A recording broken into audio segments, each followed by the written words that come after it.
Hello. आप देख रहे हैं फतेहपुर हलचल न्यूज चैनल। मैं हूं रमेश मोहन शुक्ला।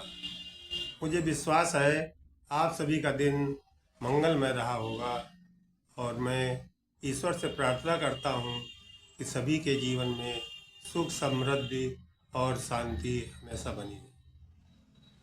साथियों, बड़ा अंधेर है, अजब है। वही एक कहावत याद आती है कि किस किस को देखिए, किस किस को रोइए, आराम बड़ी चीज है, मुंह ढक के सोइए।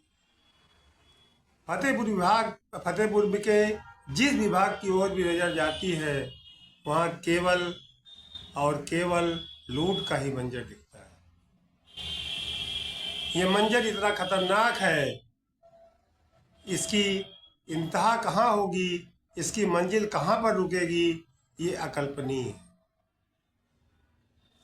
साथियों, बहुत दिनों से आपको मालूम है कि इस शहर में, शहर मुख्यालय में ही नहीं, इस शहर के कस्बों में भी कुकुर मुत्तों की तरह नर्सिंग होम उग गया है। और इन नर्सिंग होमों का संचालन ऐसे लोग कर रहे हैं जिनको शायद मेडिकल का ABCD भी नहीं मालूम।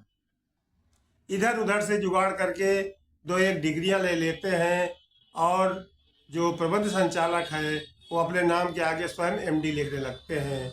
MD एक महत्वपूर्ण मेडिकल डिग्री है, लेकिन उसको उन्होंने मैनेजिंग डायरेक्टर के रूप में MD से जोड़ लिया है और धड़ल्ले से MD लिखकर अवैध नर्सिंग होमों का संचालन कर रहे हैं। इस प्रदेश के उप मुख्यमंत्री और स्वास्थ्य मंत्री ब्रजेश पाठक से लेकर जो जिलाधिकारी हैं वर्तमान में, इन्होंने भी आते ही इन नर्सिंग होमों के विरुद्ध अभियान चलाने का निर्देश इस जनपद के स्वास्थ्य विभाग को दिया था।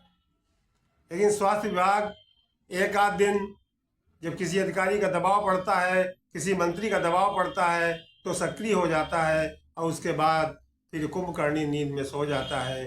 कारण हम भी जानते हैं, आप भी जानते हैं, सभी जानते हैं। इन मानक विहीन अवैध नर्सिंग होमों में मौतों का सिलसिला बदस्तूर जारी है। आज एक और हृदय विदारक घटना हुई जब सदर कोतवाली क्षेत्र के खलील नगर स्थित अपूर्वा पाली क्लिनिक में एक नवजात बच्चे की दर्दनाक मौत हो गई।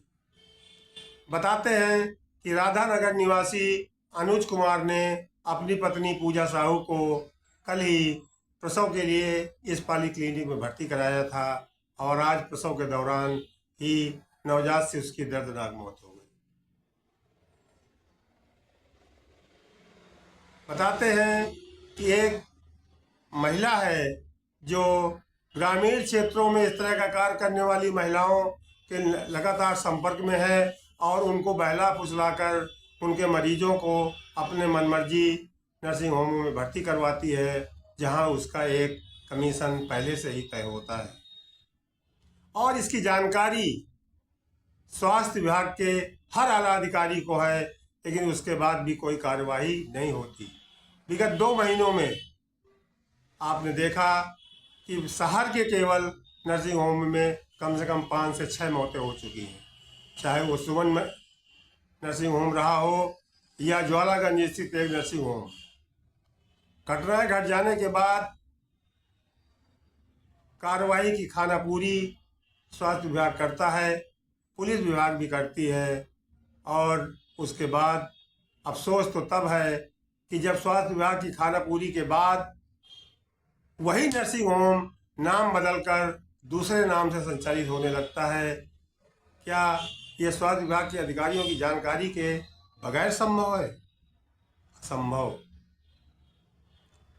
स्वास्थ्य विभाग के ये उच्च अधिकारी शासन से इतना मोटा वेतन पाने और सुविधाएं पाने के बाद भी यदि चंद पैसों के पीछे इन नवजात, अबोध और असहाय लोगों की मौत के जिम्मेदार बन रहे हैं, तो इनके विरुद्ध कठोर कार्रवाई होनी चाहिए। लेकिन करेगा कौन? प्रश्न तो सबसे बड़ा यह है कि इसको करेगा कौन, जब शासन बार बार कह रहा है जिलाधिकारी बार बार कह रहे हैं और उसके बाद भी कार्रवाई नहीं हो रही है, तो इसके लिए हम किसको दोषी ठहराएं? स्वास्थ्य विभाग की लापरवाही कहें, जनता की लापरवाही कहें, जनता में जागरूकता का अभाव कहें, या जिला प्रशासन और शासन की अनदेखी करें? प्रश्न काफ़ी महत्वपूर्ण है, क्योंकि जिस व्यक्ति के साथ, जिस परिवार में घटना घटती है, उसकी पीड़ा उसको तो महसूस होती है, लेकिन दुर्भाग्य से समाज वो पीड़ा महसूस नहीं कर पाता। यदि समाज भी वो पीड़ा महसूस करने लगे और वो बुलंद होकर अपनी आवाज़ उठाए, तो लोकतंत्र में किसी भी विभाग के अधिकारी की कोई ताकत नहीं है जो उसकी आवाज़ को झुठला सके, उसकी आवाज़ को दबा सके। लेकिन मैं तो यही कहूँगा कि केवल समाज की उदासीनता, उन गरीब, अशिक्षित, बेसहायों में जागरूकता का अभाव इन सारी समस्याओं को उत्पन्न कर रहा है और उसमें पूरा लाभ उठा रहे हैं ये शासन प्रशासन के अधिकारी। जय हिंद साथियों, आप देखते रहिए फतेहपुर हलचल न्यूज चैनल। मैं हूं रमेश मोहन शुक्ला। कल फिर मिलते हैं किसी नए विषय के नए वीडियो के साथ। जय हिंद, जय भारत।